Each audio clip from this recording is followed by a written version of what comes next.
ನಾನು ನವಿತಾ ಜೈನ್. ಇವತ್ತಿನ ಚದುರಂಗದಲ್ಲಿ ಎಂದಿನಂತೆ ಎರಡು ಪ್ರಮುಖ ವಿದ್ಯಮಾನಗಳ ಬಗ್ಗೆ ಕಂಪ್ಲೀಟ್ ಆದ ಮಾಹಿತಿಯನ್ನು ಕೊಡ್ತಾ ಹೋಗ್ತೀವಿ.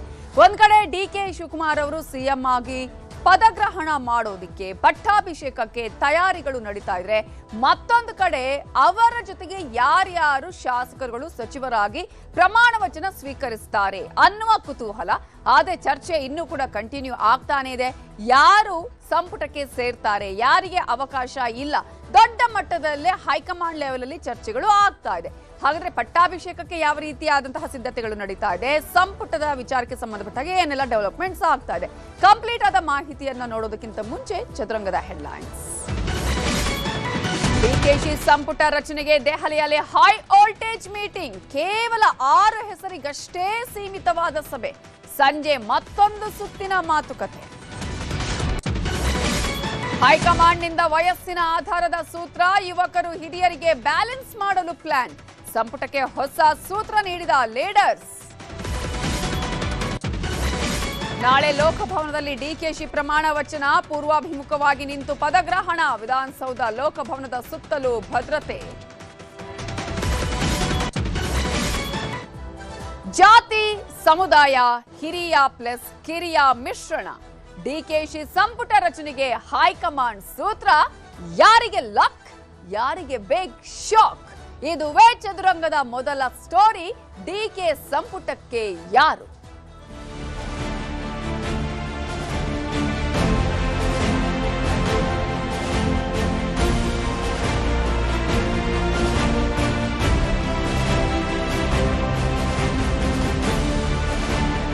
ನಾನು ಯಾವುದೇ ಆಕಾಂಕ್ಷಿ ಅಲ್ಲ. ಪಕ್ಷದಲ್ಲಿ ಯೂನಿಟಿ ಇದೆ, ಶಿಸ್ತದೆ, ಅದರಲ್ಲಿ ಯಾವುದು ಸಂದೇಹ ಸಂಶಯ ಇಲ್ಲ. ಆಕಾಂಕ್ಷಿನೇ. ನನ್ನ ಅಭಿಪ್ರಾಯಗಳನ್ನ ಯಾರ ತಾವು ಹೇಳ್ಬೇಕು ಅವ್ರ ತಾವು ಹೇಳಿದ್ದೀನಿ.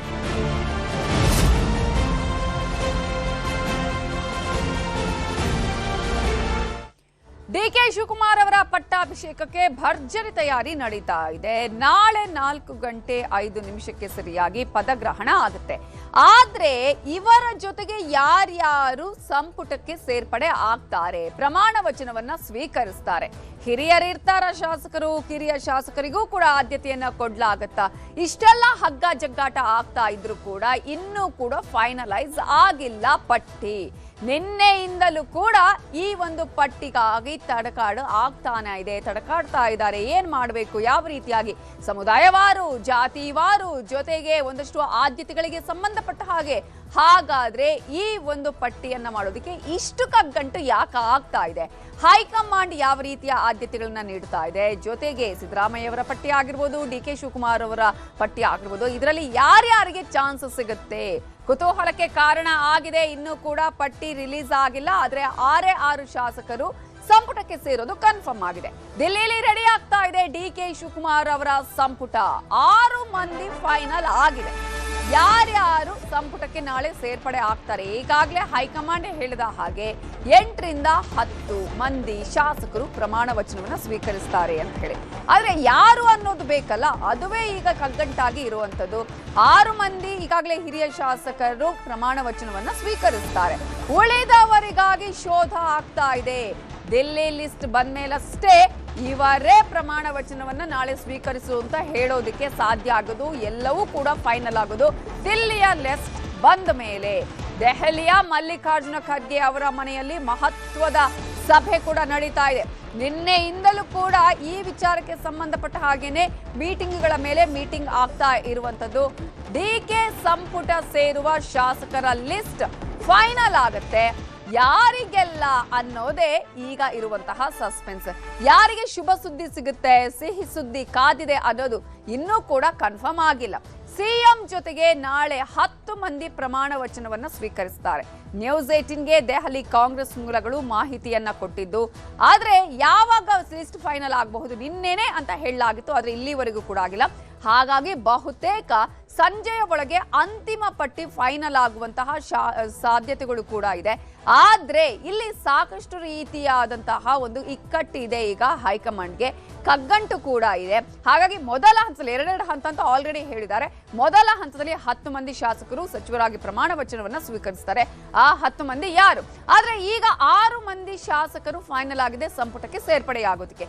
ಹಾಗಾದ್ರೆ ಯಾರ್ಯಾರು 6 ಮಂದಿ ಶಾಸಕರು ಸಂಪುಟಕ್ಕೆ ನಾಳೆ ಪ್ರಮಾಣ ವಚನ ಸ್ವೀಕರಿಸುವಂತಹ ಸಾಧ್ಯತೆಗಳು ಇದೆ ಅಂತ ನೋಡೋದಾದ್ರೆ, ಈಗಾಗಲೇ 6 ಮಂದಿಯ ಹೆಸರು ಫೈನಲ್ ಆಗಿದೆ. ಅದರಲ್ಲಿ ಈಗಾಗಲೇ ಗೊತ್ತಿರುವ ಹಾಗೆ ಹೊಸ ಮುಖಗಳಲ್ಲ, ಈಗಾಗಲೇ ಹಿರಿಯ ಶಾಸಕರುಗಳು, ಅವರ ಅನುಭವ ಕೂಡ ಬಹಳ ಇಂಪಾರ್ಟೆಂಟ್ ಆಗುತ್ತೆ. ಹಾಗಾಗಿ ಮೊದಲ ಹಂತದಲ್ಲಿ ಹಿರಿಯ ಶಾಸಕರುಗಳಿಗೆ ಮಣೆಯನ್ನ ಹಾಕಲಾಗಿದೆ. ಎಂದಿನಂತೆ ನಾವು ನೋಡಬಹುದು, ಸರ್ವಜ್ಞ ನಗರ ಕ್ಷೇತ್ರದ ಶಾಸಕರಾಗಿರುವ KJ ಜಾರ್ಜ್ ಅವರು ಕೂಡ ಮೊದಲ ಹಂತದಲ್ಲಿ ಅವರು ಪ್ರಮಾಣ ವಚನವನ್ನ ಸ್ವೀಕರಿಸುವರಿದ್ದಾರೆ. ಚಿತ್ತಾಪುರ ಕ್ಷೇತ್ರದ ಶಾಸಕರಾಗಿರುವಂತಹ ಪ್ರಿಯಾಂಕ್ ಖರ್ಗೆ ಅವರು ಕೂಡ ಈ ಹಂತದಲ್ಲಿ ಪ್ರಮಾಣ ವಚನವನ್ನ ಸ್ವೀಕರಿಸುವರಿದ್ದಾರೆ. BTM ಲೇಔಟ್ ಕ್ಷೇತ್ರದ ಶಾಸಕರಾಗಿರುವಂತಹ ರಾಮಲಿಂಗ ರೆಡ್ಡಿ ಅವರು ಕೂಡ ನಾಳೆಯೇ ಪ್ರಮಾಣ ವಚನವನ್ನ ಸ್ವೀಕರಿಸಲಿದ್ದಾರೆ. ಸಂಪುಟದಲ್ಲಿ ಮೊದಲ ಹಂತದಲ್ಲೇ ಇವರು ಪ್ರಮಾಣ ವಚನವನ್ನ ಸ್ವೀಕರಿಸಲಿದ್ದಾರೆ. ಇಷ್ಟು ಮಾತ್ರ ಅಲ್ಲ, ಇದರಲ್ಲಿ ಒಂದು ಹೊಸ ಮುಖ ಅಂತ ಹೇಳಿದ್ರೆ ಯತೀಂದ್ರ ಸಿದ್ದರಾಮಯ್ಯ ಅವರು, ಡಾಕ್ಟರ್ ಯತೀಂದ್ರ, MLC ಇರುವಂತಹ ಡಾಕ್ಟರ್ ಯತೀಂದ್ರ ಅವರು ನಾಳೆ ಪ್ರಮಾಣ ವಚನವನ್ನ ಸ್ವೀಕರಿಸುತ್ತಾರೆ ಸಚಿವರಾಗಿ. ಅದೇ ರೀತಿಯಾಗಿ ಈ ಹಿಂದೆ ಇದ್ದಂತಹ ಬ್ಯಾಟರಾಯನಪುರ ಕ್ಷೇತ್ರದ ಶಾಸಕರಾಗಿರುವಂತಹ ಕೃಷ್ಣ ಬೈರೇಗೌಡ ಈ ಹಿಂದಿನ ಸಿದ್ದರಾಮಯ್ಯ ಅವರ ಸಂಪುಟದಲ್ಲೂ ಕೂಡ ಸಚಿವರಾಗಿದ್ರು. ಅವರು ಕೂಡ ನಾಳೆ ಸಂಪುಟದಲ್ಲಿ ಇರಲಿದ್ದಾರೆ, ಪ್ರಮಾಣ ವಚನವನ್ನ ಸ್ವೀಕಾರ ಮಾಡಲಿದ್ದಾರೆ. UT ಖಾದರ್ ಸ್ಪೀಕರ್ ಆಗಿದ್ರು, ಅವರಿಗೆ ಈಗ ಮೊದಲ ಹಂತದಲ್ಲಿಯೇ ಪ್ರಮಾಣ ವಚನ ಸ್ವೀಕರಿಸುವ ಭಾಗ್ಯ ಸಿಗಲಿದೆ ಅಂತ ಹೇಳಲಾಗ್ತಾ ಇದೆ. ಮಂಗಳೂರು ಕ್ಷೇತ್ರದ ಶಾಸಕರಾಗಿರುವಂತಹ UT ಖಾದರ್ ಅವರು ನಾಳೆಯ ಪ್ರಮಾಣ ವಚನವನ್ನ ಸ್ವೀಕರಿಸುತ್ತಾರೆ. ಹಾಗಾಗಿ ಈಗ ಇರುವ ಕುತೂಹಲ, ಈ 6 ಮಂದಿಯನ್ನ ಹೊರತುಪಡಿಸಿ ಉಳಿದಂತೆ ಯಾರ್ಯಾರು ಶಾಸಕರು ಪ್ರಮಾಣ ವಚನವನ್ನ ನಾಳೆ ಸ್ವೀಕರಿಸುತ್ತಾರೆ. ದೊಡ್ಡ ಮಟ್ಟದ ಆಕಾಂಕ್ಷಿಗಳ ಲಿಸ್ಟೇ ಇದೆ. ಲಾಬಿ ಮಾಡ್ತಾ ಇದ್ದಾರೆ, ದೆಹಲಿಗೆ ಹೋಗಿದ್ದಾರೆ. ಎಲ್ಲರೂ ನನ್ಗೆ ಬೇಕು, ಯಾರಿಗೆ ತಿಳಿಸ್ಬೇಕು ಅವರಿಗೆ ತಿಳಿಸಿದೀನಿ ಅಂತ ಹೇಳ್ತಾ ಇದ್ದಾರೆ. ಈ ಸಲ ಯುವ ನಾಯಕರಿಗೆ ಕೊಡಬೇಕು ಅಂತ ಹೇಳಿ DKಶಿಯ ಒಂದು ಆದ್ಯತೆ. ಆದ್ರೆ ಅನುಭವ ಕೂಡ ಬಹಳ ಇಂಪಾರ್ಟೆಂಟ್ ಅನ್ನುವಂಥದ್ದು. ಆದ್ರೆ 33 ಅಂದ್ರೆ ಮುಖ್ಯಮಂತ್ರಿಗಳನ್ನೂ ಸೇರಿದಂತೆ 34 ಸ್ಥಾನಗಳು ಮಾತ್ರ ಇರುವಂತದ್ದು ಸಚಿವ ಸ್ಥಾನಕ್ಕೆ. ಆದ್ರೆ 100ಕ್ಕಿಂತಲೂ ಹೆಚ್ಚು ಆಕಾಂಕ್ಷಿಗಳಿದ್ದಾರೆ. ಆಲ್ರೆಡಿ 60-70 ಮಂದಿ ಅಂತ ಹೇಳ್ತಾನೆ ಇದ್ದಾರೆ ಬಹಿರಂಗವಾಗಿ. ಹಾಗಾಗಿ ಇಂತಹ ಸಂದರ್ಭದಲ್ಲಿ ಇದೀಗ ಮಾನದಂಡ ಏನು ಅನ್ನುವಂತಹ ಕುತೂಹಲ ಕೂಡ ಇದೆ. ಯಾವ ರೀತಿಯಾಗಿ ಈಗ ಸಚಿವ ಸಂಪುಟ ಇರುತ್ತೆ, ಏನೆಲ್ಲ ಅರ್ಹತೆಗಳು, ಮಾನದಂಡ ಏನು ಮಂತ್ರಿಗಿರಿಗೆ ಅಂತ ನಾವು ನೋಡ್ತಾ ಹೋಗೋದಾದ್ರೆ, ಸಾಮಾಜಿಕ ನ್ಯಾಯವನ್ನ ಕೊಡಬೇಕು ಈ ಒಂದು ಸಂಪುಟದಲ್ಲಿ ಅನ್ನೋದು ಮೊದಲ ಮಾನದಂಡ ಅನ್ನೋದನ್ನ ನಾವಿಲ್ಲಿ ಗಮನಿಸಬೇಕಾಗುತ್ತೆ. ಜೊತೆಗೆ ಸಮಾನತೆ, ಸಾಮಾಜಿಕ ನ್ಯಾಯ ಮತ್ತು ಸಮಾನತೆ ಇರಬೇಕು ಸಂಪುಟದಲ್ಲಿ ಅನ್ನುವಂಥದ್ದು. ಅದು ಜಾತಿವಾರು ಆಗಿರ್ಬೋದು, ಪ್ರಾದೇಶಿಕವಾರು ಆಗಿರ್ಬೋದು, ಅಥವಾ ಬೇರೆ ಬೇರೆ ಆದ್ಯತೆಗಳನ್ನ ವಿಚಾರಗಳನ್ನ ಇಟ್ಕೊಂಡಾಗಿರ್ಬೋದು, ಅವೆಲ್ಲವೂ ಕೂಡ ಸಾಮಾಜಿಕ ನ್ಯಾಯ ಇರಬೇಕು ಸಂಪುಟದಲ್ಲಿ ಅಂತ ಹೇಳಿ ಪ್ರಮುಖವಾಗಿ ಈ ಒಂದು ವಿಚಾರಕ್ಕೆ ಬಂದ್ರೆ ಬಹಳ ಇಂಪಾರ್ಟೆಂಟ್. ಅದೇ ಈಗ ಲಾಬಿ ಆಗ್ತಾ ಇರೋದು, ಜಾತಿ ಸಮುದಾಯದ ಲೆಕ್ಕಾಚಾರಗಳು. ಈಗಾಗಲೇ ವೀರಶೈವ ಲಿಂಗಾಯತರು ಹೇಳ್ತಾ ಇದ್ರು, 36 ಮಂದಿ ಶಾಸಕರು ನಾವಿದ್ದೀವಿ, ನಮಗೆ ಹೆಚ್ಚಿನ ಪ್ರಾತಿನಿಧ್ಯ ಬೇಕು ಅನ್ನುವಂತ ವಿಚಾರವನ್ನ ಹೇಳ್ತಾ ಇದ್ರು. ಜೊತೆಗೆ ಬಹಳ ಇಂಪಾರ್ಟೆಂಟ್ ಮಾನದಂಡ ಅಂತ ಹೇಳಿದ್ರೆ ಕೆಲಸ ಮಾಡುವ ಉತ್ಸುಕತೆ ಇರಬೇಕಾಗತ್ತೆ. ಈಗಾಗಲೇ ಸಿದ್ದರಾಮಯ್ಯ ಅವರ ಸಂಪುಟದಲ್ಲಿದ್ದಂಥ ಸಂದರ್ಭದಲ್ಲಿ ಈ ಹಿಂದೆ ಇದ್ದಂತಹ ಕೆಲವು ಸಚಿವರುಗಳಿಗೆ ತಾವು ಸಚಿವರಾಗಿ ಏನ್ ಕೆಲಸ ಮಾಡಿದೀವಿ ಅನ್ನೋದೇ ಗೊತ್ತಿಲ್ಲ, ಅಂತಹ ಸಚಿವರುಗಳು ಇದ್ರ ಅನ್ನೋ ಅಂತದ್ದೇ ಜನರಿಗೆ ಮರ್ತು ಹೋಗಿದೆ. ಆ ರೀತಿಯಾಗಿ ಕೆಲವರು ಕೆಲಸ ಮಾಡಿದ್ರು. ಆದ್ರೆ ಅಂತಹ ಒಂದು ಈ ಸಲ ಸಂಪುಟದಲ್ಲಿ ಇರಬಾರ್ದು. ಕೆಲಸ ಮಾಡುವ ಉತ್ಸುಕ ಇರಬೇಕು ಅವರಿಗೆ, ಜೊತೆಗೆ ಜನರ ಸಂಪರ್ಕ ಇರಬೇಕಾಗತ್ತೆ, ಜನರ ಜೊತೆ ಬೆರೆಯೋರು ಆಗ್ಬೇಕಾಗತ್ತೆ, ಕೆಲಸ ಮಾಡಬೇಕು. ಯಾವುದೇ ರೀತಿಯಾದಂತಹ ಜನರಿಗೆ ತೊಂದರೆಗಳಾದಂತಹ ಪರಿಹಾರ ಕೊಡಿಸುವಂತಹ ಕೆಲಸ ಮಾಡುವಂತಹ ಶಾಸಕರುಗಳು ಸಚಿವರಾಗಿ ಇರಬೇಕಾಗತ್ತೆ.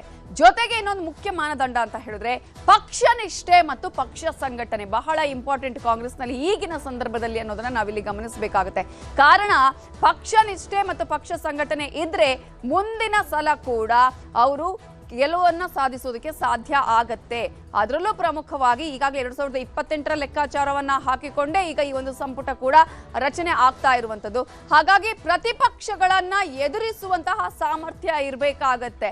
ಯಾರೋ ಪ್ರತಿಪಕ್ಷದವರು ಅಲ್ಲಿ ಏನೋ ಆರೋಪ ಮಾಡ್ತಾರೆ, ಉತ್ತರ ಕೊಡೋದಕ್ಕೆ ಆಗದೇ ಇರುವಂತದ್ದು ಅಥವಾ ಸರಿಯಾದಂತಹ ರೀತಿಯಲ್ಲಿ ಅದಕ್ಕೆ ಆನ್ಸರ್ ಅನ್ನ ಮಾಡೋದಕ್ಕೆ ಸಾಧ್ಯ ಆಗದೆ ಇದ್ರೆ ಆಗ ಕೂಡ ಫೇಲ್ಯೂರ್ ಆಗುತ್ತೆ. ಏನೇ ಕೆಲಸ ಮಾಡಿದ್ರು ಕೂಡ ಹೇಳುವಂತಹದ್ದು, ಹೇಳುವ ರೀತಿ ಆಗಿರ್ಬೋದು ಅಥವಾ ಅವರ ಆ ಒಂದು ಕೆಲಸ ಮಾಡಿದ್ದಾರೆ ಅನ್ನೋದನ್ನು ಜನರಿಗೆ ತಿಳಿಸುವಂತಹ ಕೆಲಸ, ಪ್ರತಿಪಕ್ಷಗಳ ವಿರುದ್ಧ ಮಾತನಾಡುವಂತಹ ಚಾಕಚಕ್ಯತೆ ಇವೆಲ್ಲವೂ ಕೂಡ ಇರಬೇಕಾಗತ್ತೆ.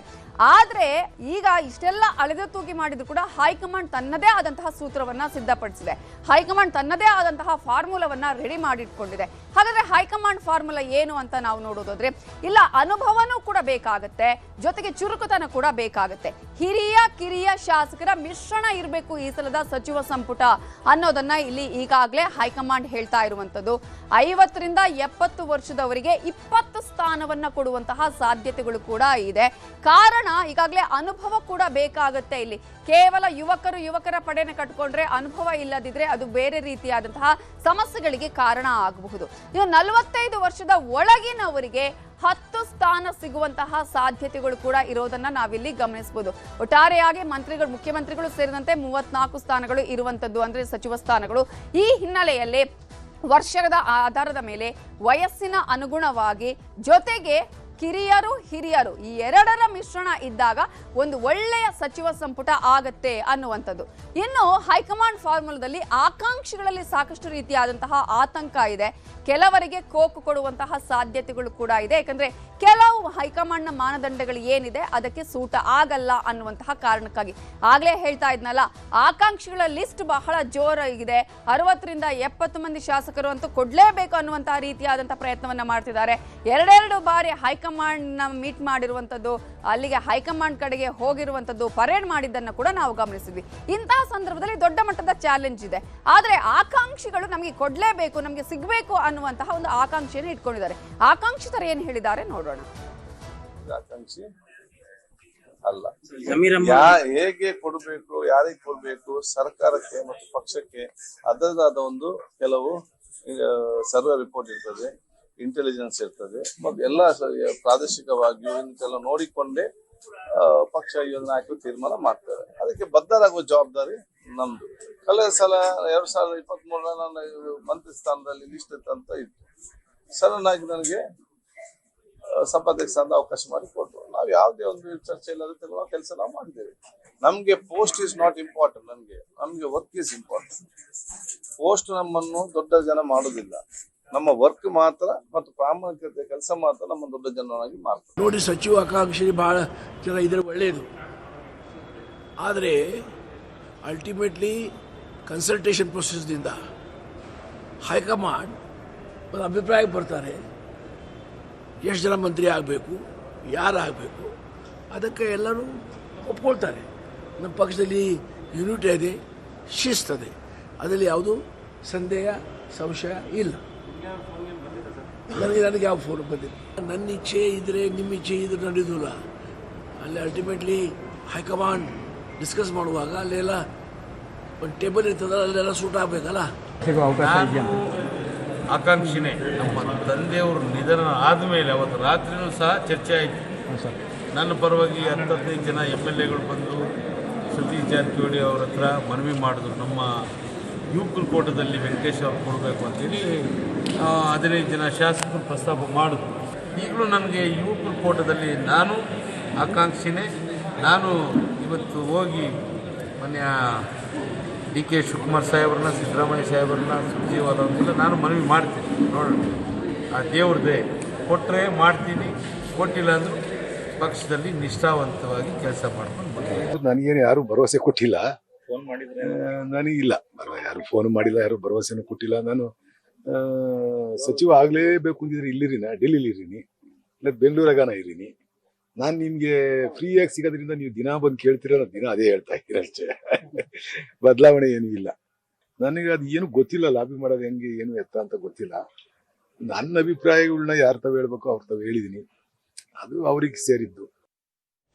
ಅವರು ದೇಶಪಾಂಡೆ ಅವರು ಹೇಳ್ತಾ ಇದ್ರು, ನಾವು ಏನೇ ಮಾಡಿದ್ರು ಕೂಡ, ಎಷ್ಟೇ ಲಾಬಿ ಮಾಡಿದ್ರು ಹೈಕಮಾಂಡ್ ಯಾರಿಗೆ ಕೊಡಬೇಕು ಅಂತ ಅನ್ಕೊಂಡಿದ್ಯೋ ಅವರಿಗೆ ಕೊಡೋದು ಅಂತ ಹೇಳಿ ಈಗ ಕೊನೆಗೂ ಕೂಡ ಅದೇ ಆಗುವ ಹಾಗೆ ಕಾಣಿಸ್ತಾ ಇದೆ.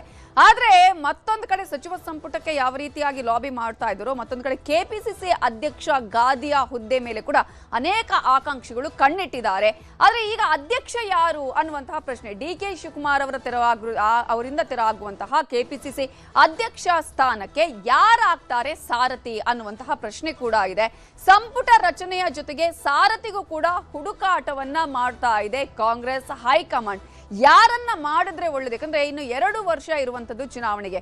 ಹಾಗಾಗಿ ಸಮನ್ವಯತೆ ಬಹಳ ಇಂಪಾರ್ಟೆಂಟ್ ಆಗುತ್ತೆ. ಡಿ ಕೆ ಶಿವಕುಮಾರ್ ಅವರ ಜೊತೆಗೆ ಕೆಪಿಸಿಸಿ ಅಧ್ಯಕ್ಷರು ಕೂಡ ಸಮನ್ವಯತೆಯಿಂದ ಇರಬೇಕಾಗುತ್ತೆ, ಒಟ್ಟಾಗಿ ಹೋಗ್ಬೇಕಾಗತ್ತೆ ಇಲ್ಲಿ. So Satish Jarkiholi, MB Patil, Eshwar Khandre, BK Hariprasad ಹೆಸರು ಕೂಡ ಈಗಾಗಲೇ ಕೆಪಿಸಿಸಿಯ ಅಧ್ಯಕ್ಷ ಗಾದಿಗೆ ಮುನ್ನೆಲೆಗೆ ಬಂದಿದೆ. ಹಾಗಾಗಿ ಇವರಲ್ಲಿ ಯಾರಾದರೂ ಆಗ್ತಾರಾ ಅನ್ನುವಂತಹ ಒಂದು ಪ್ರಶ್ನೆ ಕೂಡ ಇದೆ. ಇನ್ನು ಅಧ್ಯಕ್ಷ ಹುದ್ದೆಯ ಜೊತೆಗೆ ಮಂತ್ರಿ ಸ್ಥಾನದ ಬೇಡಿಕೆಯನ್ನ ಕೂಡ ಈಗಾಗಲೇ ಇಡ್ತಾ ಇದ್ದಾರೆ, ಪ್ರಮುಖವಾಗಿ ಸತೀಶ್ ಜಾರಕಿಹೊಳಿ ಅವರು.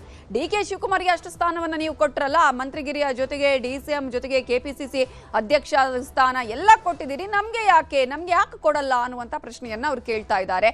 ಆದ್ರೆ ಈ ಹಿಂದೆನೆ ಮಲ್ಲಿಕಾರ್ಜುನ ಖರ್ಗೆ ಅವರು ಹೇಳಿದ್ರು 1 man 1 post ಅನ್ನುವಂಥದ್ದು, ಅದು ಈಗ ದೊಡ್ಡ ಮಟ್ಟದಲ್ಲಿ ಚರ್ಚೆ ಆಗ್ತಾ ಇದೆ ಕಾಂಗ್ರೆಸ್ನಲ್ಲಿ. ಸೊ ಒಬ್ಬರಿಗೆ ಒಂದೇ ಹುದ್ದೆಯ ಸೂತ್ರದಡಿ ಇದೀಗ ಚೌಕಾಸಿಯನ್ನ ಮಾಡ್ತಾ ಇದ್ದಾರೆ, ಅದು ಬೇಡ ಆ ರೀತಿಯಾಗಿ ಅನ್ನುವಂತಹ ಪ್ರಶ್ನೆಯನ್ನ ಕೇಳ್ತಾ ಇದ್ದಾರೆ. ಸಂಪುಟದಲ್ಲಿ ಒಂದ್ ಕಡೆ ಲಾಬಿ, ಮತ್ತೊಂದ್ ಕಡೆ ಕೆಪಿಸಿಸಿ ಹುದ್ದೆಗೂ ಕೂಡ ಈಗ ಲಾಬಿ ಆದ್ರೆ, ಮತ್ತೊಂದು ಕಡೆ DCM ವಿಚಾರದಲ್ಲಿ ಕಾಂಗ್ರೆಸ್ ಹೈಕಮಾಂಡ್ ನಿಲುವೇನು ಅನ್ನುವಂತಹ ಪ್ರಶ್ನೆಯನ್ನ ನೋಡಿದ್ರೆ ಯಾವುದೇ ಕಾರಣಕ್ಕೂ ಈಗ 4 DCM ಹುದ್ದೆಗಳು ಅಂತ ಹೇಳ್ತಾ ಇದ್ರಲ್ಲ, ಅಂತಹ ಯಾವುದೇ ರೀತಿಯಾದಂತಹ DCM ಹುದ್ದೆಯ ಸೃಷ್ಟಿ ಇಲ್ಲ. DK ಸಂಪುಟದಲ್ಲಿ ಯಾವುದೇ DCM ಹುದ್ದೆಯನ್ನ ಸೃಷ್ಟಿ ಮಾಡೋದಿಲ್ಲ. DCM ಹುದ್ದೆಗೆ ಭಾರಿ ಪೈಪೋಟಿ ಹಿನ್ನೆಲೆಯಲ್ಲಿ ಇದೀಗ ಆ ಹುದ್ದೆಯನ್ನೇ ಕ್ಯಾನ್ಸಲ್ ಮಾಡಿದೆ ಕಾಂಗ್ರೆಸ್ ಹೈಕಮಾಂಡ್, ಆ ಹುದ್ದೆಗೆ ಕೋಕ್ ಅನ್ನ ಕೊಟ್ಟಿದೆ. ಅನಗತ್ಯ ಪವರ್ ಸೆಂಟರ್ಗಳನ್ನ ಸೃಷ್ಟಿ ಮಾಡುವಂತದ್ದು, ಅಗತ್ಯ ಗೊಂದಲಗಳ ಆಗತ್ತೆ ಅನ್ನುವಂತಹ ಹಿನ್ನೆಲೆಯಲ್ಲಿಯೇ ಈ ಒಂದು ಮುಂದಾಲೋಚನೆಯನ್ನ ಇಟ್ಟುಕೊಂಡು ಇದೀಗ DCM ಹುದ್ದೆಯನ್ನೇ ಕಾಂಗ್ರೆಸ್ ಹೈಕಮಾಂಡ್ ಕ್ಯಾನ್ಸಲ್ ಮಾಡಿದೆ. ಮಲ್ಲಿಕಾರ್ಜುನ ಖರ್ಗೆ ಅವರು ನಿನ್ನೆ ಕೂಡ ಹೇಳಿದ್ರು, ಅಂತಹ ಯಾವುದೇ ರೀತಿಯ ಯೋಚನೆ ನಮ್ಮಲ್ಲಿ ಇಲ್ಲ, ಮುಂದೆ ನೋಡೋಣ ಅನ್ನುವಂತಹ ಮಾತನ್ನ ಹೇಳ್ತಾ ಇದ್ರು. DCM ಹುದ್ದೆ ವಿಚಾರಕ್ಕೆ ಕಾಂಗ್ರೆಸ್ ಹೈಕಮಾಂಡ್ ಇನ್ನು ಕೂಡ ಕೈ ಹಾಕಿಲ್ಲ. ರಾಹುಲ್ ಗಾಂಧಿ ಇದು ವಿಚಾರವನ್ನ ತಲೆಯಲ್ಲೇ ಇಟ್ಕೊಳ್ಳಿಲ್ಲ, ಈ ಒಂದು DCM ಹುದ್ದೆ ಅನ್ನುವಂತಹ ವಿಚಾರವನ್ನ. ಹಾಗಾಗಿ DCM ಹುದ್ದೆ ಸದ್ಯಕ್ಕೆ ಯಾವುದೇ ರೀತಿಯ ಸೃಷ್ಟಿ ಇಲ್ಲ ಅನ್ನೋದನ್ನ ನಾವಿಲ್ಲಿ ಗಮನಿಸಬೇಕಾಗುತ್ತೆ. ಇದರ ಜೊತೆಗೆ ಬೆಂಗಳೂರು ಉಸ್ತುವಾರಿಯ ವಿಚಾರ ಕೂಡ ಬಹಳ ಇಂಪಾರ್ಟೆಂಟ್ ಆಗುತ್ತೆ. ಇದಕ್ಕೂ ಕೂಡ ದೊಡ್ಡ ಮಟ್ಟದ ಫೈಟ್ ನಡೀತಾ ಇದೆ. DKಶಿ ನಿಭಾಯಿಸಿದಂತಹ ಬೆಂಗಳೂರು ನಗರಾಭಿವೃದ್ಧಿ ಖಾತೆ ಮೇಲೆ ಹಲವರು ಕಣ್ಣಿಟ್ಟಿದ್ದಾರೆ. ಆ ಖಾತೆಯನ್ನು ನಮಗೆ ಕೊಡಬೇಕು ಅನ್ನುವಂತಹ ಒಂದು ಬೇಡಿಕೆ ಕೂಡ ಇದೆ. ಬೆಂಗಳೂರು ಉಸ್ತುವಾರಿ ನಗರಾಭಿವೃದ್ಧಿ ಖಾತೆಗೆ ಪ್ರಬಲ ಪೈಪೋಟಿಯನ್ನ ಬೆಂಗಳೂರಿನ ಶಾಸಕರುಗಳು ಕೂಡ ಇಡ್ತಾ ಇದ್ದಾರೆ. ಯಾಕಂದ್ರೆ DK ಶಿವಕುಮಾರ್ ಅವರು ಈ ಒಂದು ಖಾತೆಯನ್ನ ನಿಭಾಯಿಸಿದ್ರು, ಆದ್ರೆ ಇದೀಗ ಅವರಿಗೆ ಬದಲಾಗಿ ಬೇರೆ ಯಾರಿಗೆ ಕೊಡಬಹುದು ಅನ್ನುವಂತಹ ಯೋಚನೆ ಕೂಡ ಇದೆ. ರಾಮಲಿಂಗಾರೆಡ್ಡಿ ಹಾಗೆಯೇ KJ ಜಾರ್ಜ್ ನಡುವೆ ಈಗ ಭಾರಿ ಪೈಪೋಟಿ ನಿರ್ಮಾಣ ಆಗಿದೆ. ಈ ಒಂದು ಹುದ್ದೆಯನ್ನ ನಮಗೆ ಕೊಡಿ ಅಂತ ಕೇಳ್ಕೊಳ್ತಾ ಇದ್ದಾರೆ. ಬೆಂಗಳೂರು ಅಭಿವೃದ್ಧಿಗೆ ಭಾರಿ ಯೋಜನೆಯನ್ನ ರೂಪಿಸಿದ್ರು DK ಶಿವಕುಮಾರ್ ಅವರು. ಬೆಂಗಳೂರು ಹೀಗೆ ಇರಬೇಕು, ಡೆವಲಪ್ಮೆಂಟ್ ವಿಚಾರದಲ್ಲಿ ಆಗಿರಬಹುದು ಅಥವಾ ಗ್ರೇಟರ್ ಬೆಂಗಳೂರಿನ ವಿಚಾರಕ್ಕೆ ಸಂಬಂಧಪಟ್ಟ ಹಾಗೆ CM ಆಗ್ತಿರೋದ್ರಿಂದ ಬೆಂಗಳೂರು ಖಾತೆಯನ್ನ ಬಿಟ್ಟುಕೊಡ್ತಾರಾ ಅನ್ನುವ ಪ್ರಶ್ನೆ ಕೂಡ ಇದೆ. ಬಿಟ್ಟುಕೊಟ್ರೆ ಯಾರಿಗೆ ಈಗ ಆ ಸ್ಥಾನ ಯಾರಿಗೆ ಸಿಗುತ್ತೆ, ಅಥವಾ DK ಶಿವಕುಮಾರ್ ತನ್ನ ಬಳಿಯೇ ಇಟ್ಕೊಳ್ತಾರಾ ಗೊತ್ತಿಲ್ಲ ಆ ಒಂದು ಬೆಂಗಳೂರು ಅಭಿವೃದ್ಧಿಯ ವಿಚಾರಕ್ಕೆ ಸಂಬಂಧಪಟ್ಟ ಹಾಗೆ. ಸೊ CM ಆಗ್ತಾ ಇರೋದ್ರಿಂದ ಬೆಂಗಳೂರು ಖಾತೆಯನ್ನ DK ಶಿವಕುಮಾರ್ ಒಂದು ವೇಳೆ ಬಿಟ್ಟುಕೊಡೋದಾದ್ರೆ ಆ ಹುದ್ದೆಯ ಮೇಲೆ ಈಗಾಗಲೇ ಸಾಕಷ್ಟು ಕಣ್ಣು ಕೂಡ ಇದೆ. ಒಂದ್ ಕಡೆ ರಾಮಲಿಂಗಾರೆಡ್ಡಿ, ಮತ್ತೊಂದು ಕಡೆ KJ ಜಾರ್ಜ್ ಅವರಿಗೆ. ಸೊ ಈ ಒಂದು ವಿಚಾರದಲ್ಲಿ ಏನು ಆಗತ್ತೆ ಅನ್ನುವ ಕುತೂಹಲ ಇದೆ. ಮತ್ತೊಂದು ಕಡೆ ಕಾಂಗ್ರೆಸ್ನ ಮತ್ತೊಂದು ಬೆಳವಣಿಗೆ ಅಂತ ಹೇಳಿದ್ರೆ ಜಮೀರ್ ಅಹಮದ್ ಅವರ ವಿಚಾರದಲ್ಲಿ ನಿನ್ನೆ ಆದಂತಹ ಬೆಳವಣಿಗೆ. ಮಂತ್ರಿಗಿರಿ ಮೇಲೆ ಬಹಳ ಕಣ್ಣಿಟ್ಟರು ಜಮೀರ್ ಅಹಮದ್ ಅವರು, ಆದ್ರೆ ಇದೀಗ ಆಡಿಯೋ ಅವರಿಗೆ ಸಂಕಷ್ಟವನ್ನ ತಂದೊಡ್ಡಿದೆ. ಕಾರಣ ಈಗಾಗಲೇ ಸಚಿವ ಸ್ಥಾನದ ಮೇಲೆ DCM ಹುದ್ದೆಯ ಮೇಲೆ ಕೂಡ ಕಣ್ಣಿಟ್ಟಂತಹ ಜಮೀರ್ ಅಹಮದ್ ಅವರು ನನ್ಗೆ ಖಂಡಿತ ಸಿಗುತ್ತೆ ಅಂತ ಹೇಳಿ ಲಾಬಿ ಕೂಡ ಮಾಡಿದ್ರು ಸಿದ್ದರಾಮಯ್ಯ ಅವರ ಮೂಲಕ. ಆಡಿಯೋ ಬಗ್ಗೆ ಹೈಕಮಾಂಡ್ಗೆ ಆಲ್ರೆಡಿ ದೂರು ಕೂಡ ಹೋಗಿದೆ. ದಾವಣಗೆರೆ ಕಾಂಗ್ರೆಸ್ಸಿಗರಂತ ತಮ್ಮ ಸಿಟ್ಟನ್ನ ಹೊರ ಹಾಕ್ತಾ ಇದ್ದಾರೆ. ಅವರ ವಿರುದ್ಧ ಶಿಸ್ತು ಕ್ರಮ ಆಗಬೇಕು ಅನ್ನುವಂತಹ ಆಗ್ರಹಗಳು ಕೇಳಿ ಬರ್ತಾ ಇದೆ. ಪಕ್ಷ ವಿರೋಧಿ ಚಟುವಟಿಕೆಯನ್ನ ಮಾಡಿದ್ದಾರೆ ಅನ್ನುವಂತಹ ಆರೋಪದಲ್ಲಿ ಇದೀಗ ಜಮೀರ್ ಅಹಮದ್ ಅವರ ವಿರುದ್ಧ ಕ್ರಮ ಆಗುವಂತಹ ಭೀತಿ ಕೂಡ ಸ್ವತಃ ಜಮೀರ್ ಅವರಿಗೆ ಇದೆ. ಆಡಿಯೋ ಗಲಾಟೆ ಮಧ್ಯೆನೇ ಜಮೀರ್ ನಿವಾಸಕ್ಕೆ ತೆರಳಿ DK ಸುರೇಶ್ ಅವರು ಚರ್ಚೆಯನ್ನ ಕೂಡ ಮಾಡಿದ್ದಾರೆ. ನಿನ್ನೆ ಸಿದ್ದರಾಮಯ್ಯ ಅವರ ಬಳಿಗೆ ಹೋಗಿದ್ರು ಜಮೀರ್ ಅಹಮದ್ ಅವರು, ಈ ವಿಚಾರದ ಬಗ್ಗೆ ಮಾತಾಡಿದ್ದಾರೆ. ಆದ್ರೆ ಸಿದ್ದರಾಮಯ್ಯ ಅವರು ಈ ವಿಚಾರದಲ್ಲಿ ಈಗ ಯಾವುದೇ ರೀತಿಯಾದ ಪ್ರತಿಕ್ರಿಯೆಯನ್ನು ಕೂಡ ಕೊಟ್ಟಿಲ್ಲ.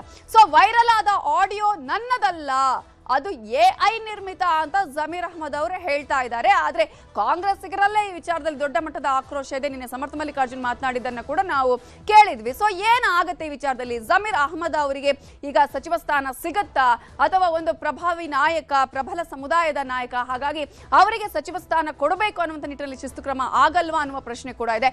ಒಟ್ಟಾರೆಯಾಗಿ ಸಚಿವ ಸಂಪುಟದಲ್ಲಿ ಯಾರು ಇರ್ತಾರೆ ಅವರ ಲಿಸ್ಟ್ ಇಂದು ಸಂಜೆಯ ವೇಳೆಗೆ ಫೈನಲ್ ಆಗುವಂತಹ ಸಾಧ್ಯತೆಗಳು ಕೂಡ ಇದೆ. ಯಾರ್ಯಾರಿಗೆ ಸಿಗುತ್ತೆ, ಯಾರ್ಯಾರಿಗೆ ಸಚಿವ ಸ್ಥಾನ ಕೈ ತಪ್ಪತ್ತೆ ಅನ್ನೋದ್ರ ಬಗ್ಗೆ ಕೂಡ ಮಾಹಿತಿಯನ್ನ ಕೊಡ್ತೀವಿ. ಇನ್ನು ಚದುರಂಗದ 2ನೇ story, king maker to king DK ಪಟ್ಟಾಭಿಷೇಕ. ಶಿವಕುಮಾರ್ ಪರ್ವಕ್ಕೆ ಸಜ್ಜಾಗ್ತಾ ಇದೆ ಕರುನಾಡು. ಯಾರೆಲ್ಲ ಪ್ರಮಾಣ ವಚನ ಸ್ವೀಕರಿಸ್ತಾರೆ, ಯಾರಿಗೆ ಸಚಿವ ಸ್ಥಾನ, ಇದುವೇ ಚದುರಂಗದ 2ನೇ ಸ್ಟೋರಿ, ಡಿಕೆ ಪಟ್ಟಾಭಿಷೇಕ.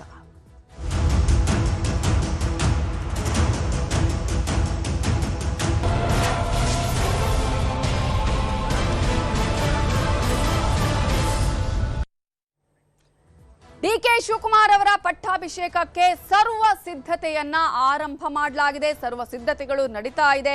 ಲೋಕಭವನ, ವಿಧಾನಸೌಧದಲ್ಲಿ ಪೊಲೀಸ್ ಭದ್ರತೆಯನ್ನ ಈಗಾಗಲೇ ಕೈಗೊಳ್ಳಲಾಗಿದೆ. ಸಿನಿಮಾ ರಂಗದ ಕಲಾವಿದರು, ಸ್ವಾಮೀಜಿಗಳು, ಗಣ್ಯರಿಗೆ ಆಹ್ವಾನವನ್ನ ನೀಡಲಾಗಿದೆ.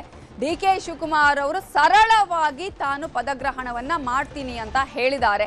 ಅದರಲ್ಲೂ ಕೂಡ ವಿಧಾನಸೌಧದ ಗ್ರ್ಯಾಂಡ್ ಸ್ಟೆಪ್ಸ್ ಮೇಲೆ ಅವರು ಪ್ರಮಾಣ ವಚನವನ್ನು ಸ್ವೀಕರಿಸ್ತಾರೆ ಅನ್ನುವ ಮಾತುಗಳು ಕೇಳಿ ಬಂತು. ಆ ನಂತರ ಬೇಡ ಅಂತ ಹೇಳಿ ಹೈಕಮಾಂಡ್ ಕೂಡ ಹೇಳ್ತು. ಆ ಕಾರಣಕ್ಕಾಗಿ ಲೋಕಭವನದ ಗ್ಲಾಸ್ ಹೌಸ್ ನಲ್ಲಿ ಪ್ರಮಾಣ ವಚನ ಸ್ವೀಕರಿಸ್ತಾರೆ.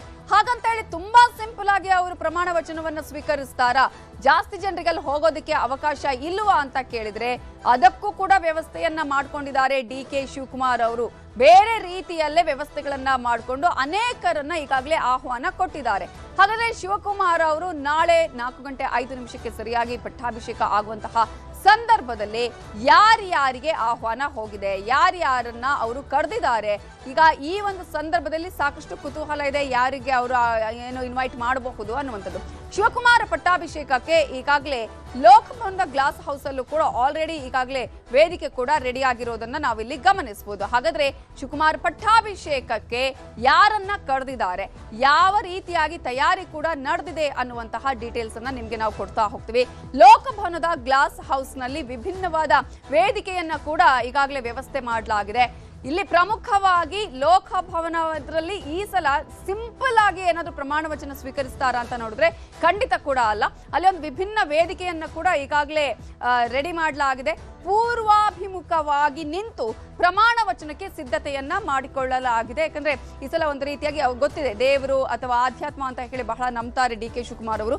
ಹೊಸ ಸಂಪ್ರದಾಯಕ್ಕೆ ನಾಂದಿಯನ್ನ ಹಾಡಿದ್ದಾರೆ ಡಿಕೆ ಶಿವಕುಮಾರ್ ಅವರು. ಹಾಗಾಗಿ ಪೂರ್ವಾಭಿಮುಖವಾಗಿ ನಿಂತು ಪ್ರಮಾಣ ವಚನವನ್ನ ಸ್ವೀಕಾರ ಮಾಡ್ತಾರೆ. ಜ್ಯೋತಿಷಿಗಳ ಸಲಹೆಯಂತೆ ವೇದಿಕೆಯನ್ನ ರೆಡಿ ಮಾಡಲಾಗಿದೆ. ಕಾರ್ಯಕ್ರಮವನ್ನ ಆಯೋಜನೆ ಮಾಡಲಾಗಿದೆ. ಇದೇ ಗಳಿಗೆಯಲ್ಲಿ, ಇದೇ ಸಂದರ್ಭದಲ್ಲಿ, ಇದೇ ರೀತಿಯಾಗಿಯೇ ಇರಬೇಕು ಅಂತ ಜ್ಯೋತಿಷಿಗಳು ಸಲಹೆಯನ್ನ ಕೊಟ್ಟಿದ್ದಾರೆ. ಪದಗ್ರಹಣದ ವೇದಿಕೆ ಮೇಲೆ 20 ಆಸನಗಳ ವ್ಯವಸ್ಥೆಯನ್ನ ಕೂಡ ಮಾಡಲಾಗಿದೆ. ಅಷ್ಟು ಮಾತ್ರ ಅಲ್ಲ, ವೇದಿಕೆಯಲ್ಲಿ ಸ್ವಾಮೀಜಿಗಳಿಗೆ ಪ್ರತ್ಯೇಕವಾಗಿ 40 ಆಸನಗಳ ವ್ಯವಸ್ಥೆಯನ್ನ ಕೂಡ ಮಾಡಲಾಗಿದೆ ಅನ್ನೋದನ್ನ ನಾವಿಲ್ಲಿ ಗಮನಿಸಬೇಕಾಗುತ್ತೆ. ಜೊತೆಗೆ ಗಣ್ಯರಿಗೆ ಕೂರೋದಕ್ಕೆ ಪ್ರತ್ಯೇಕ ಆಸನಗಳ ವ್ಯವಸ್ಥೆಯನ್ನು ಕೂಡ ಮಾಡಲಾಗಿದೆ.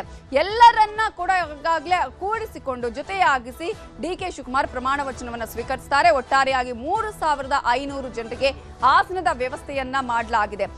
ಇನ್ನು 2000 VIP ಪಾಸ್ ಅನ್ನ ನೀಡಲಾಗಿದೆ. ಆದ್ರೆ ಇಲ್ಲಿ ಬಹಳ ಇಂಪಾರ್ಟೆಂಟ್, ನಾವು ಅಲ್ಲಿ ಹೋಗಬಹುದು ಅಂತ ನೀವೇನಾದ್ರೂ ಕಾರ್ಯಕರ್ತರುಗಳು ಅಂದ್ಕೊಂಡ್ರೆ, ಅವರ ಅಭಿಮಾನಿಗಳು ಅಂದ್ಕೊಂಡ್ರೆ ಅದಕ್ಕೆ ಯಾವುದೇ ರೀತಿಯ ಅವಕಾಶ ಇಲ್ಲ. ಕೇವಲ ಪಾಸ್ ಇದ್ದರಷ್ಟೇ ಅಲ್ಲಿಗೆ ಹೋಗೋದಕ್ಕೆ ಅವಕಾಶ ಇರುವಂತದ್ದು. ಆ ಒಂದು ಪಾಸ್ ಇದ್ರೆ ಮಾತ್ರ ನೀವು ಹೋಗೋದಕ್ಕೆ ಚಾನ್ಸ್ ಇದೆ. ಲೋಕಭವನದ ಪ್ರವೇಶ ದ್ವಾರಕ್ಕೂ ಕೂಡ ಸಿಂಗಾರವನ್ನ ಮಾಡಲಾಗಿದೆ. ಈಗಾಗಲೇ ಎಲ್ಲಾ ರೀತಿಯಾದಂತಹ ಸಕಲ ವ್ಯವಸ್ಥೆಗಳನ್ನು ಕೂಡ ಮಾಡಿಕೊಳ್ಳಲಾಗಿದೆ. ಸೊ ಇನ್ನು ಯಾರ್ಯಾರಿಗೆ ಆಹ್ವಾನವನ್ನ ನೀಡಲಾಗಿದೆ, ಗಣ್ಯರು ಸಿನಿಮಂದಿಗೆ ಅಂತ ನೋಡೋದಾದ್ರೆ ಕಾಂಗ್ರೆಸ್ ಸಿಎಂಗಳಿಗೆ ಡಿಕೆ ಪಟ್ಟಾಭಿಷೇಕಕ್ಕೆ ಆಹ್ವಾನವನ್ನ ನೀಡಲಾಗಿದೆ.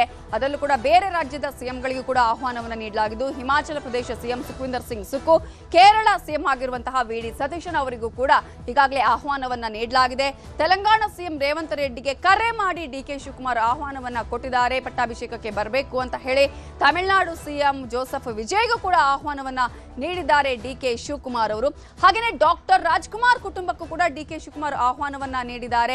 ಪದಗ್ರಹಣ ಕಾರ್ಯಕ್ರಮಕ್ಕೆ ಆಗಮಿಸಬೇಕು ಅಂತ ಹೇಳಿ ರವಿಚಂದ್ರನ್, ಸುದೀಪ್, ಯಶ್, ರಿಷಬ್ ಶೆಟ್ಟಿ, ಡಾಲಿ ಧನಂಜಯ್ಗೂ ಕೂಡ ಡಿಕೆ ಶಿವಕುಮಾರ್ ಆಹ್ವಾನವನ್ನ ನೀಡಿದ್ದಾರೆ. ಯಾಕಂದ್ರೆ ಇವರೆಲ್ಲರ ಜೊತೆಗೂ ಕೂಡ ಅತ್ಯಂತ ಆತ್ಮೀಯ ಸಂಬಂಧವನ್ನ ಕೂಡ ಇಟ್ಕೊಂಡಿದ್ದಾರೆ ಡಿಕೆ ಶಿವಕುಮಾರ್. ಹಾಗಾದ್ರೆ ಯಾವ ರೀತಿಯ ಭದ್ರತಾ ವ್ಯವಸ್ಥೆಯನ್ನ ಮಾಡಲಾಗಿದೆ ಅಂತ ನಾವು ನೋಡ್ತಾ ಹೋಗೋದಾದ್ರೆ, ಪ್ರಮಾಣ ವಚನದ ಬಳಿಕ ನೂತನ ಮುಖ್ಯಮಂತ್ರಿ ರೋಡ್ ಶೋ ಅನ್ನು ಕೂಡ ಮಾಡಲಿದ್ದಾರೆ.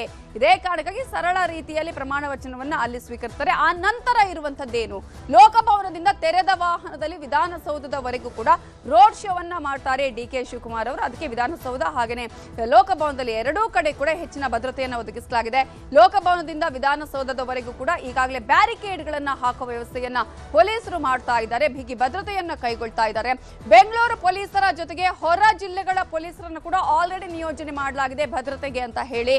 2500ಕ್ಕೂ ಹೆಚ್ಚು ಪೊಲೀಸರನ್ನ ಭದ್ರತೆಗೆ ನಿಯೋಜನೆ ಮಾಡಲಾಗಿದ್ದು ಡಿಸಿಪಿಗಳಿಗೆ ಇದರ ಸಂಪೂರ್ಣ ಜವಾಬ್ದಾರಿಯನ್ನ ನೀಡಲಾಗಿದೆ. ಯಾವುದೇ ರೀತಿಯ ಅಹಿತಕರ ಘಟನೆ ಆಗದ ಹಾಗೆ ನೋಡ್ಕೊಳ್ಬೇಕು ಅಂತ ಹೇಳಿ ರಾಜಭವನ ವಿಧಾನಸೌಧದ ಬಳಿ LED ಸ್ಕ್ರೀನ್ ಅಳವಡಿಕೆಯನ್ನು ಕೂಡ ಮಾಡಲಾಗಿದೆ. ಸಾಮಾನ್ಯವಾಗಿ ಕಾರ್ಯಕರ್ತರುಗಳು ಅಭಿಮಾನಿಗಳು ಇದನ್ನು ಕೂಡ ನೋಡಬಹುದು ಅನ್ನುವ ಕಾರಣಕ್ಕಾಗಿ ರಾಜಭವನ ಹಾಗೆಯೇ ವಿಧಾನಸೌಧ ಸುತ್ತಲಿನ ಸಂಚಾರದ ವ್ಯವಸ್ಥೆಯಲ್ಲಿ ಬದಲಾವಣೆ ಆಗುತ್ತೆ. ಇದನ್ನ ಭಾಗಕ್ಕೆ ಹೋಗುವವರು, ಆ ಕಡೆ ಈ ಕಡೆ ಹೋಗುವವರು ಸ್ವಲ್ಪ ಗಮನದಲ್ಲಿ ಇಟ್ಕೊಳ್ಬೇಕಾಗತ್ತೆ. ಮಧ್ಯಾಹ್ನ 12ರಿಂದ ರಾತ್ರಿ 8ರವರೆಗೂ ಕೂಡ ವಿಧಾನಸೌಧದ ಸುತ್ತಲೂ ಸಂಚಾರಕ್ಕೆ ನಿರ್ಬಂಧವನ್ನ ಹೇರಲಾಗಿದೆ. ಒಟ್ಟಾರೆಯಾಗಿ ಬಹಳ ದೊಡ್ಡ ಮಟ್ಟದಲ್ಲಿ ಏನು ಪ್ರಮಾಣ ವಚನ ಆಗುತ್ತಾ ಅಂತ ಹೇಳಿದ್ರೆ ಲೋಕಭವನದ ಗ್ಲಾಸ್ ಹೌಸ್ ಅಲ್ಲಿ ಸರಳವಾಗಿ ಆದ್ರೂ ಕೂಡ ಆ ನಂತರ ರೋಡ್ ಶೋ ಬಹಳ ಜೋರಾಗಿ ಈಗಾಗಲೇ ಆಯೋಜನೆ ಮಾಡಲಾಗಿದೆ. ಇನ್ನು ಇದೇ ವಿಚಾರಕ್ಕೆ ಸಂಬಂಧಪಟ್ಟ ಹಾಗೆ ನಾಯಕರು ಏನ್ ಮಾತನಾಡಿದ್ದಾರೆ ನೋಡೋಣ. VIP ಸೆಕ್ಯೂರಿಟಿ ಮತ್ತು ವಿಶೇಷವಾಗಿ ಕೆಲವರು ಬೇರೆ ರಾಜ್ಯದಿಂದ ಕಾನ್ಸ್ಟಿಟ್ಯೂಷನಲ್ ಹೆಡ್ಸ್ ಅವರು ಬರ್ತಾರೆ, ಅವ್ರದ್ದು ಸೆಕ್ಯೂರಿಟಿ ಅದು ನೋಡ್ಕೊಳ್ಳಿಕ್ಕೆ ನಾವು ಮ್ಯಾನ್ ಪವರ್ ಯೂಸ್ ಮಾಡಿದ್ದೀವಿ. ಈ ಗೆಸ್ಟ್ ಲಿಸ್ಟ್ ತುಂಬ ಕಡಿಮೆ ಇದೆ, ಯಾಕಂದರೆ ಅಲ್ಲಿ ಲಿಮಿಟೆಡ್ ಕೆಪಾಸಿಟಿ ಇದೆ. ಸೊ ಆ ನಿಟ್ಟಿನಲ್ಲಿ ಅಂತ ಯಾವುದು ನಮಗೆ ವಿಶೇಷ ಸಮಸ್ಯೆ ಇಲ್ಲ. ಒಂದು ಅಂದರೆ ಟ್ರಾಫಿಕ್ ಡೈವರ್ಷನ್ ಆಗಿದೆ, ಆ ಟ್ರಾಫಿಕ್ ಡೈವರ್ಷನ್ಗೋಸ್ಕರ ನಾವು ಸಾಕಷ್ಟು ಫೋರ್ಸ್ ಇಟ್ಟು, ಯಾಕೆಂದರೆ ಜನಸಾಮಾನ್ಯಕ್ಕೆ ತೊಂದರೆ ಆಗಬಾರ್ದು. ಇಲ್ಲಿ ಕೂಡ ಫಂಕ್ಷನ್ ಕೂಡ ಚೆನ್ನಾಗಿ ಆಗಬೇಕು, ಜನಕ್ಕೆ ಕೂಡ ತೊಂದರೆ ಆಗಬಾರ್ದು. ಆ ನಿಟ್ಟಿನಲ್ಲಿ ನಾವು ಬಂದೋಬಸ್ತ್ ಮಾಡ್ಕೊಳ್ಳಿ. ಸೊ ಈಗಾಗಲೇ ಪೊಲೀಸ್ ಆಯುಕ್ತರಾಗಿರುವಂತಹ ಸೀಮಂತ್ ಕುಮಾರ್ ಸಿಂಗ್ ಹೇಳಿದ್ರು ಯಾವ ರೀತಿಯಂತಹ ಭದ್ರತೆ ಇರುತ್ತೆ, ಯಾವ ರೀತಿಯ ವ್ಯವಸ್ಥೆ ಇರುತ್ತೆ ಅನ್ನುವ ವಿಚಾರವನ್ನ ಹೇಳಿದ್ರು. ಆದ್ರೆ ಪ್ರತಿಪಕ್ಷ ನಾಯಕರು ಇದೇ ವಿಚಾರಕ್ಕೆ ಸಂಬಂಧಪಟ್ಟ ಹಾಗೆ ಮಾತಾಡಿದ್ದಾರೆ. 2 ವರ್ಷಗಳಲ್ಲಿ ಅವರು ಏನ್ ಮಾಡ್ತಾರೆ ನೋಡೋಣ ಅನ್ನುವಂಥ ವ್ಯಂಗ್ಯದ ಮಾತುಗಳು ಕೂಡ ಬಂದಿದೆ. ಏನು ಹೆಚ್ಚಿನ ನಿರೀಕ್ಷೆಯನ್ನು ಮಾಡಿಲ್ಲ. ಏನೋ ಆಡಳಿತ ವ್ಯವಸ್ಥೆಯಲ್ಲಿ ಭ್ರಷ್ಟಾಚಾರ ಕಡಿಮೆ ಆಗಿಬಿಡ್ತದೆ, ಉತ್ತರ ಕರ್ನಾಟಕದ ನೀರಾವರಿಗೆ ಹೆಚ್ಚು ಹಣ ಕೊಡ್ಬೋದು ಮತ್ತು ಪ್ರಾಮಾಣಿಕ ಅಧಿಕಾರಿಗಳಿಗೆ ಒಳ್ಳೆಯ ಸ್ಥಾನಗಳಲ್ಲಿ ಅವ್ರನ್ನ ಕೂಡಿಸ್ಬೋದು ಅನ್ನೋಂಥ ನಿರೀಕ್ಷೆಗಳು ನನಗಂತೂ ಇಲ್ಲ. ಕಾಂಗ್ರೆಸ್ದೇ ಸರ್ಕಾರ ಕಳೆದ 3 ವರ್ಷದ ಹಿಂದೆ ಇದ್ದಿದ್ದು ಕಾಂಗ್ರೆಸ್ ಸರ್ಕಾರ, ಮುಂದೆ 2 ವರ್ಷಗಳ ಕಾಲ ಇರೋದು ಕಾಂಗ್ರೆಸ್ ಸರ್ಕಾರ. ಉಪಮುಖ್ಯಮಂತ್ರಿ ಆದವರು ಮುಖ್ಯಮಂತ್ರಿ ಆಗ್ತಾರೆ, ಅಷ್ಟೇ ಬದಲಾವಣೆ. ಕೆಲವು ಮಂತ್ರಿಗಳು ಬದಲಾಗ್ಬೋದು. ನೀತಿ ಬದಲಾಗತ್ತಾ? ಕಾಂಗ್ರೆಸ್ ನೀತಿ ಭ್ರಷ್ಟಾಚಾರ ಮುಕ್ತ ಆಡಳಿತ ಕೊಡುವ ವಿಶ್ವಾಸ ಇದೆಯಾ? 60% ಇದ್ದಿದ್ದು 80%ಗೆ ಹೋಗ್ಬೋದು ಭ್ರಷ್ಟಾಚಾರ. ಇನ್ನೊಂದಷ್ಟು ಸರ್ಚಾರ್ಜ್ಗಳು ಸೇರ್ಕೋಬೋದು. ಹೊಸ ಹುಮ್ಮಸ್ಸಿನೊಂದಿಗೆ, ಹಳೆ ಅನುಭವದೊಂದಿಗೆ ಅಧಿಕಾರದ ಚುಕ್ಕಾಣಿಯ ಹಿಡಿಲಿಕ್ಕೆ ಹೊರಟಿರ್ತಕ್ಕಂಥವರಿಗೆ ರಾಜ್ಯಕ್ಕೆ ಒಳ್ಳೇದು ಮಾಡುವ ದೃಷ್ಟಿ ಕೊಡಲಿ ಅಂತ ನಾವು ದೇವರಲ್ಲಿ ಪ್ರಾರ್ಥನೆ ಮಾಡ್ತೀವಿ. ಡಿ.ಕೆ. ಶಿವಕುಮಾರ್ ಅವರಿಗೆ ಶುಭಾಶಯಗಳನ್ನ ಕೋರ್ತಾ ಇದ್ದೀನಿ. ಈ 3 ವರ್ಷದಲ್ಲಿ ಸರ್ಕಾರ ಇತ್ತು ಮತ್ತು ಇಲ್ಲ, ಎರಡೂ ಆಗಿದೆ. ಅಭಿವೃದ್ಧಿ ಶೂನ್ಯ ಸರ್ಕಾರವನ್ನ ಈ 3 ವರ್ಷದಲ್ಲಿ ನಾವು ನೋಡಿದ್ದೀವಿ. ಕೇವಲ ಗ್ಯಾರಂಟಿಗಳ ತಮಟೆ ಹೊಡ್ಕೊಂಡು ನಾವು ನುಡಿದಂತೆ ನಡೆದಿದ್ದೇವೆ ಅಂತೇಳಿ ಹೇಳ್ತಾ ಬಂದಿದ್ದಾರೆ. ಇನ್ನು 2 ವರ್ಷನಾದರೂ ಕೂಡ ಒಂದು ಸರ್ಕಾರ ಅಂತ ನಡೀಲಿ, ರಾಜ್ಯದ ಜನಕ್ಕೆ ಒಂದಷ್ಟು ಅಭಿವೃದ್ಧಿ ಆಗಲಿ ಅಂತೇಳಿ ನಾನು ಈ ಸಂದರ್ಭದಲ್ಲಿ. ಸೊ ಈಗಾಗಲೇ ಕಿಂಗ್ ಮೇಕರ್ ಟು ಕಿಂಗ್ ವರೆಗೂ ಕೂಡ ಬಂದಿದ್ದಾರೆ ಡಿ.ಕೆ. ಶಿವಕುಮಾರ್ ಅವರು. ಅಷ್ಟು ಮಾತ್ರ ಅಲ್ಲ, ಈಗಾಗಲೇ ಉಪಮುಖ್ಯಮಂತ್ರಿಯಿಂದ ಮುಖ್ಯಮಂತ್ರಿ ಸ್ಥಾನಕ್ಕೆ ಬಂದಿರೋದು ಏನು ಸಣ್ಣ ವಿಚಾರ ಏನಲ್ಲ.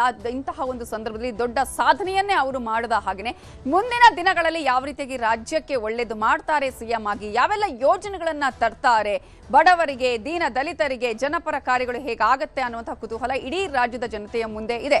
ಇದುವೇ ಹೊತ್ತಿನ ಚದುರಂಗ. ನೋಡ್ತಾ ಇರಿ ನ್ಯೂಸ್ 18 ಕನ್ನಡ. ಜಾಲ ನಮ್ಮದು, ಬಲ ನಿಮ್ಮದು.